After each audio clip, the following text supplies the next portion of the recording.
Welcome to પ્રાપ્તિસ kitchen. આજે આપણે ચટપટી એવી કાચી કેરીની ચટણી બનાવીશું, એ પણ અલગ રીતે। તો આ ચટણી બનાવવા માટે પહેલાં આપણે તવો લઈ લેવાનો છે। તો તમારી પાસે જે કોઈ પણ તવો હોય તે લઈ લેવાનો છે અને તેમાં 1 મોટી ચમચી જેટલું તેલ ઉમેરી દેવાનું છે। તેલ આ રીતે ગરમ થઈ જાય ત્યારબાદ મેં અહીં 2 નંગ ટામેટાં લીધા છે, જેને મેં આ રીતે 2 ટુકડામાં કરી લીધા છે। હવે આ બધા ટામેટાને આપણે તેલમાં આ રીતે સેટ કરી દેવાના છે। તો તમારે જેટલી વધારે ક્વોન્ટિટીમાં બનાવવી હોય એ પ્રમાણે તમારે ટામેટાં અને કેરીની ક્વોન્ટિટી એડજસ્ટ કરવાની છે। ત્યારબાદ આ રીતે મેં મોટી સ્લાઇસીસમાં કેરી લીધી છે, 1 મોટી કેરી લીધી છે અને મોટી સ્લાઇસીસમાં તેને કટ કરી લીધી છે। તો આ રીતે 4 સ્લાઇસીસ થઈ છે, તો તેને પણ આપણે ટામેટાની બાજુમાં સેટ કરી લઈએ। ત્યારબાદ અહીં 8 થી 10 જેટલી લસણની કળીઓ છે અને સાથે જ તીખાસ માટે 2 તીખા લીલા મરચાં છે, તેને પણ એડ કરી દઈએ। હવે આ બધું બરાબર આપણે એક જ સાઈડ એકદમ સારી રીતે શેકવાનું છે તેલમાં। તો ગેસની લો ટુ મીડિયમ ફ્લેમ પર આપણે 5 થી 6 મિનિટમાં આ બધું બરાબર શેકીને રેડી કરી લેવાનું છે। ત્યારબાદ આપણે આ રીતે વચ્ચે ચીપિયાની મદદથી હલાવતા રહીશું।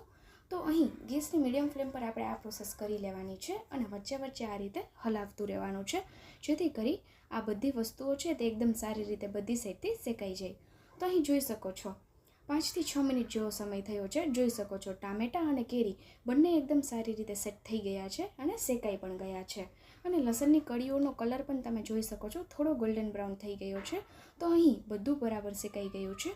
હવે આ બધી વસ્તુને આપણે ઠંડુ થવા દેવાનું છે, ત્યારબાદ આપણે આગળની પ્રોસેસ કરીશું।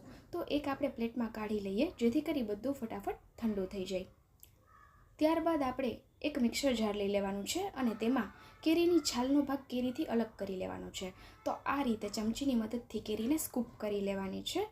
તો જેટલી પણ સ્લાઇસીસ આપણે કરી છે એ બધી સ્લાઇસીસને આપણે સ્કૂપ કરી લઈએ અને કેરીની છાલનો ભાગ છે તેને આપણે અલગ કાઢી લઈએ। તો આ જ રીતે મેં એક બીજી પણ કેરીની ચટણી પોસ્ટ કરી હતી મારી ચેનલ પર। સાથે જ અત્યારે ગરમી છે તો મેં કાચી કેરીની ચુસ્કી એટલે કે કાચી કેરીની ગુલ્ફીની રેસિપી પણ શેર કરી છે। તો આવી બધી સિઝન સ્પેશિયલ રેસિપીઓ જોવી હોય તો મારી ચેનલને આજે જ વિઝિટ કરો। જેટલું પણ આપણે શેક્યું હતું તે બધું મિક્સર જારમાં એડ કરી લીધું। ત્યારબાદ 1 નંગ કાંદાને ઝીણા ચોપ કરી લેવાના છે, તેને પણ સાથે ઉમેરી દઈએ। સાથે જ ફ્લેવર અને કલર માટે કોથમીર છે, તો 2 ચમચી જેટલી કોથમીર છે તેને પણ ચોપ કરીને ઉમેરી લઈએ। હવે આપણે ટેસ્ટના અકોર્ડિંગ નમક ઉમેરવાનું છે, તો 3/4 ટેબલ સ્પૂન એટલે કે પોણી ચમચી જેટલું નમક છે તેને ઉમેરી દઈએ। સાથે જ અહીં પોણી ચમચી જેટલો મરચાં પાવડર છે તેને પણ ઉમેરી લઈએ। હવે આપણે બધું પાણી એડ કર્યા વગર પીસવાનું છે।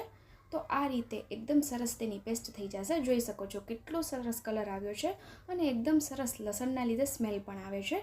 તો આ ચટણી આપણી બનીને રેડી થઈ ગઈ।